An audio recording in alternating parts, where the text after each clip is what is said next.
बिस्मिल्लाहिर्रहमानिर्रहीम। अस्सलामु अलैकुम स्टूडेंट्स, मैं आपकी टीचर मिस फरहा जमील। उम्मीद करती हूँ कि आप सब खैरियत से होंगे।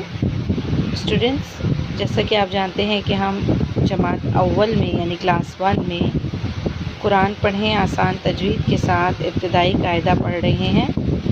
सबसे पहले इल्म इज़ाफ़े की दुआ पढ़ लेते हैं। इल्म इज़ाफ़े की दुआ, रब्बी ज़िदनी इल्मा, ऐ मेरे रब मेरे इल्म में इज़ाफ़ा फरमा, आमीन। आइए बच्चों, अपने सबक की तरफ चलते हैं। बच्चों, आज हम सफ़ा नंबर 14 पर सबक नंबर 12 पढ़ेंगे। सबसे पहले आज का दिन और तारीख़ लिख लीजिए। बच्चों, आज 30 तारीख़ है, चौथा महीना 2021 और जुम्मे का दिन है। बच्चों, आज जुम्मे का दिन है तो आपको पता है अच्छी तरह से जुम्मे के दिन हम क्या करते होते हैं। जुम्मे के दिन हम हज़रत मोहम्मद सल्लल्लाहु अलैहि वसल्लम पर कसरत से दुरूद शरीफ भेजते हैं, क्योंकि बच्चों आप जानते हैं कि जो हज़रत मोहम्मद सल्लल्लाहु अलैहि वसल्लम पर एक बार दुरूद भेजता है तो अल्लाह ताला उसके लिए आफ़ियत और मग़फ़िरत का एक दरवाज़ा खोल देता है। तो अगर आप कसरत से सारा दिन दुरूद शरीफ पढ़ेंगे तो अल्लाह ताला आपके लिए मग़फ़िरत के हज़ारों दरवाज़े खोल देगा। आइए बच्चों, हम सबक की तरफ चलते हैं। बच्चों, आज हम ये हर्फ पढ़ेंगे। इस हर्फ का नाम सीन है। इस हर्फ का नाम सीन है। इस हर्फ को सीन कहते हैं, जबकि इसकी आवाज़ ज़बर के साथ सा, ज़ेर के साथ सी, पेश के साथ सू है। इस हर्फ का नाम क्या है? सीन।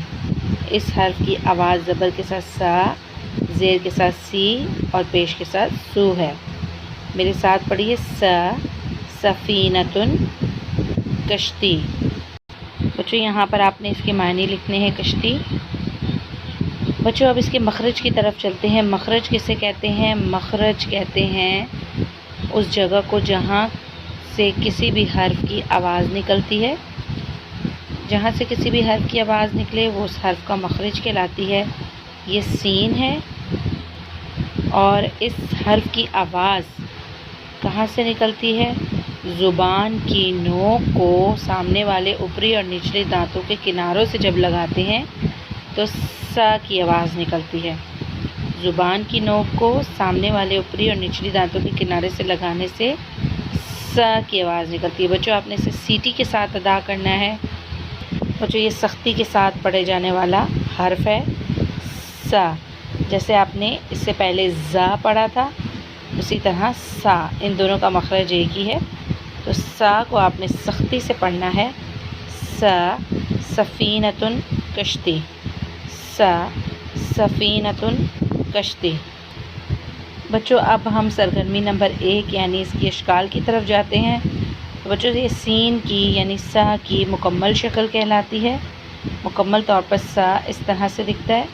और जब बच्चों किसी भी लफ्ज़ के इब्तिदा में सीन आता है तो वो इस तरह से दिखता है, जैसे यहाँ पर इब्तिदा में सीन यानी सा आया तो वैसे दिख रहा है। बच्चों, किसी भी लफ्ज़ के दरमियान में जब सीन आता है तो वो इस तरह से दिखता है, और इसी तरह से किसी भी लफ्ज़ के आखिर में जब सीन आता है तो वो ऐसे दिखता है।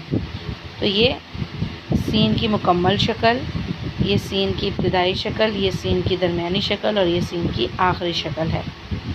बच्चों, आपका होमवर्क ये है कि आपने सरगर्मी नंबर 2 को घर पर हल करना है। अब जिस तरह से पहले लफ्ज़ में आप देख सकते हैं कि सीन यानी सा की इब्तिदाई शक्ल इस्तेमाल की गई है, इसी तरह से आपने बाकी के तमाम अल्फाज में सीन यानी सा की अशकाल देखनी है कि कहाँ मुकम्मल शक्ल है, कहाँ इब्तिदाई शक्ल है, कहाँ दरमियानी शक्ल इस्तेमाल की गई है। सीन सा सफ़ीनतुन कश्ती, सीन सा सफ़ीनतुन कश्ती।